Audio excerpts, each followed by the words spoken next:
But like, where would you rank this fight out of your top 3 to 5 of all the boxing fights you've called, you've experienced, you've watched? In terms of the magnitude of the fight? Yeah, the magnitude, yeah. I mean, of the fights that I've called ringside, it might turn out to be number 1. I've done Pacquiao fights, I've done Mayweather fights, I've done Anthony Joshua against Klitschko. Those are big fights. But this will, listen, because of Netflix, this will be the most watched fight, championship fight, in almost 50 years. Max Kellerman didn't just hype the fight, he framed it like history being written. He called the Canelo versus Crawford clash one of the grandest spectacles modern boxing has ever seen. To him, this wasn't simply two men trading punches. It was skill, strategy, and raw will colliding in a moment bigger than the ropes surrounding them. Sport. It's going to be because Muhammad Ali fought Leon Spinks in the rematch in '78, and they did 90 million TV sets. 90 million. And since then, what has even come close? The biggest fights have all been on pay-per-view, and they do 2 million buys. Oh my God, 4 million buys, Mayweather Pacquiao. As I keep saying, if 5 people per TV set watch, that's 20 million people. This is going to do multiples of that. So, so when you look at it from like a commercial point of view, it'll easily be the biggest boxing event I've ever covered. Meanwhile, Crawford's own strength coach wasn't romanticizing numbers. He issued a chilling reminder: Canelo's power is as real as it is frightening. No matter the stage, no matter the weight class, the Mexican superstar brings danger that can erase everything with one explosive strike. Movement. Listen, I get a lot of texts asking how I'm doing, how camp is going, so I figured I could just put it up in one post. So I'm in the mountains. This dude's about to beat the brakes off Canelo and be the greatest boxer of all time, and I get to play a part in it. All is well, truly well. We good. I'm good. I'm real good. Then Roy Jones Jr. stepped forward, and when Roy speaks, the boxing world listens. He lit up the debate by describing Crawford as a man with an arsenal, a fighter carrying multiple loaded weapons. In contrast, he said, Canelo walks in with a single bullet, dangerous, but limited. Fight. If Canelo fights the absolute correct fight that he can fight, the only correct fight that he can fight, he does have a chance, and I think he could be victorious. If he doesn't fight the one way that he can only fight to win it, Terence Crawford has 6 ways he can win it. And my money will go on a man who has 6 ways to win it. But he didn't stop there. Roy drew from his own wars at heavyweight, explaining the grueling conditioning needed to survive such challenges. It wasn't something you could fake or flip on like a switch. It was built across years of punishment, preparation, and adaptation. That, he said, is what Crawford was walking into now. Roy stressed that weight should not be seen as a crutch for Canelo. Crawford, he reminded everyone, had already tested himself against bigger, heavier men in sparring, men who hit just as hard, if not harder, than what he would face under the bright lights. The night. He bulked up to the weight. He been dealing with super middles and light heavyweights in training. If you can deal with him in training, you can deal with him in the fight. So the weight should not even be an issue. It was more sounded less like predictions and more like a stern warning. Underestimating Crawford's adaptability could be the gravest mistake of all. Abel Sanchez, legendary trainer of Gennady Golovkin, added his voice next, and he wasn't sugarcoating a thing. He began with respect, calling Crawford a first-ballot Hall of Famer, one of the sport's rare greats. Decades. First of all, Terence Crawford is a Hall of Famer. Terence Crawford is going to be a first-ballot Hall of Famer. I think that he's a great talent, but we have weight divisions for a reason.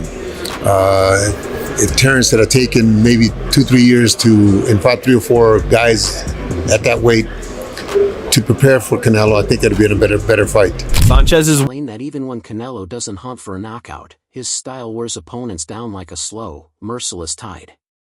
Look at his past fights, Sanchez argued. By the 5th or 6th round, it turns into sparring for him. He doesn't need to chase a finish. He just beats you up. He warned that Crawford, despite his brilliance, could find himself eroded by Canelo's size in those middle rounds, the strength difference stacking up like bricks until the smaller man breaks. down. First 3 or 4 rounds, in my opinion, will be difficult for Canelo because of the speed. But once he assimilates the speed, I think it's a fight where, as you've seen in Canelo fights, by the 5th or 6th round, it becomes a sparring match for him. He doesn't seem to want to knock anybody out. He just wants to beat you up. So I think that the strength and the size of Canelo will take its toll on Terence in the middle of the fight, and I think Canelo cruises on to a victory. His decision was simple. Canelo's size and pressure would eventually smother Crawford's advantages. And with that, the room felt the shift of a counterpunch, one that made many rethink the battle entirely. Sanchez didn't stop there. He compared Canelo to a relentless truck, slowly grinding opponents down, not needing the perfect shot on the chin, just constant body work, arm punches, and heavy pressure. Matchup. Well, Crawford is used to fighting trucks. He's fighting a semi-truck. He's fighting a big truck now. A big truck that is not so much him hitting with a good shot, is like a perfect shot on the chin. It's just him wearing you down with his size and with the Canelo likes to punch in the arms like my guys do in my gym. He spent some time in my gym, so I'm sure he picked it up there. But once he starts hitting him, it doesn't necessarily on the chin, just hitting him, he'll wear him down. And if he wears him down, Terence putting the weight on that he's put on may not be the fastest, may not be the strongest at that weight. He had difficulties with the 154-pound champion that he beat. So at 168, he's fighting a guy that's been tested against the big names in that division. His follow-up It was clear, the size gap wasn't theoretical. It was real, and it could be Crawford's downfall. lay down. Yes, he lost against Bivol, but Bivol couldn't really hurt him with any shots. He hit him with a lot of shots. He fought my guy twice and did very well with my guy. He was a big puncher. He's beaten a lot of very good light heavy, super middleweights and in his time in the last 3 or 4 fights. So I just find it difficult to believe that Crawford can hurt him. Sanchez Jones Jr. refused to let that stand uncontested. He reminded everyone that Crawford isn't just talented, he's historic. This man is already a 3-division undisputed champion, Roy declared. Do you realize what that means? Only Usyk comes close, and Crawford is chasing a 4th. We may never see that again. thing. He is, and not only to mention is he the guy that can, he's already done it. How many 2 or 3 division undisputed champions have we ever had besides Usyk? Usyk is a 2-division undisputed champ. This dude is a 3-division undisputed champ already, and if he wins this, he'll be a 4-division undisputed champ. We may never see that again. From Roy's The doubts, criticizing fans and pundits for waiting until legends are gone before recognizing greatness. He's been undefeated for 20 years, Roy thundered. Why didn't anyone beat him if he was so easy? the debate. See, people don't like to celebrate the reality when it's happening. They'll wait till the person dead and they talk about it. This man is the only 3-division undisputed champion that boxing has ever had. And we're asking, are we wondering, can he step up to a task? Really? Do you know who we're talking about? I mean, I just don't get that. I don't understand how people, they discredit things so quickly. I guess, a lot of times, peer pressure, social media, money, things like that distort the truth sometimes. You understand me? This man been around for the last 20 years, undefeated. You understand me? For the last 20 years, undefeated. If somebody wanted to prove this, there he was right there. Why didn't he fight him? He been undefeated for the last 20 years. I mean, right there. Only 3-division undisputed world champ. Only. You could really put him in the talk for one of the best ever. Whoever did that before? Nobody. It wasn't Roy laid down his most powerful line yet. A good big man beats a good little man. But a great little man? He beats a good big man. And we might just be looking at one right here. His conviction was electric, a shot of belief that reframed the narrative entirely. could make. A good big guy does beat a good bad guy, but a great little guy, does beat a great small guy, but a great small guy beats a good big guy. We might be talking about a great small guy here. We'll find out in this fight, but we might be talking about, which I think we already are, but I think we're not talking about a good small guy. I think we're talking about a great small guy. You understand me? So this great small guy, like you saw with me, a great small guy can do anything. Roy's Didn't stop at greatness, he dug into hunger. There's a lot of I don't knows about Canelo, he admitted. But I know Bud. Bud stays hungry. He's been chasing recognition his whole career, while Canelo's been celebrated for years. To Roy, that hunger could be the hidden weapon. Experience. There's a lot of I don't knows about Canelo. You feel me? So I don't know if Canelo's hungry. I know Bud is hungry. Bud stays hungry. I don't know if Canelo's hungry. Bud has never got the recognition for what he deserves like Canelo has. You understand me? So Bud is still hungry for that recognition. When you're hungry like that, a determined man, it's very hard to detour. And like I said, because of Canelo's size and because of all his accolades, if he went out and fought the perfect fight, it's going to be hard for Bud to beat him. But if he don't, it's going to be a problem.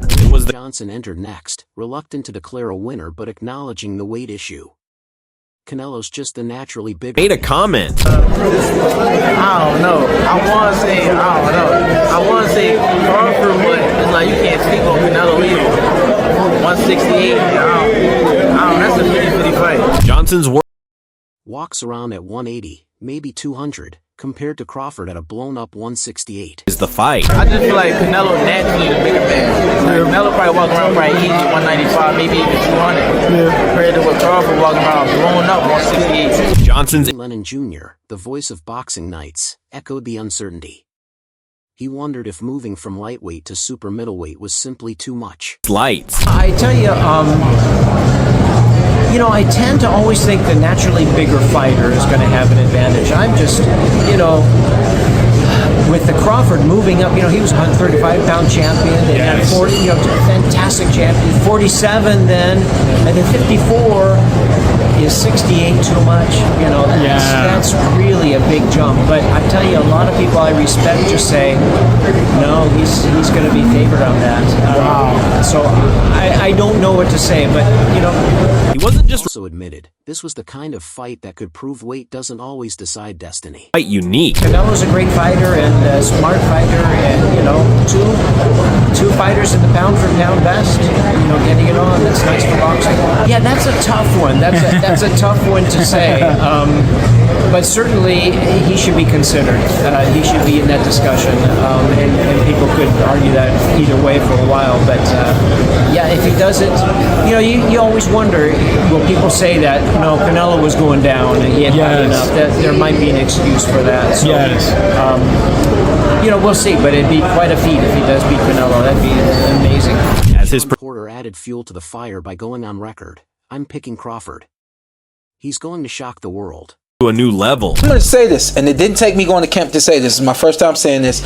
I will more than likely expound on this the week of the fight, probably night before.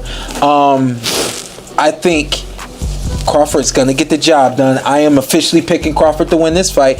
It is still 50-50, but obviously... he says that till he goes to Canelo. I'm obviously going to say that this is a 60-40 fight, and I have Crawford winning this fight. Crawford's going to win this fight doing something that nobody's done to Canelo.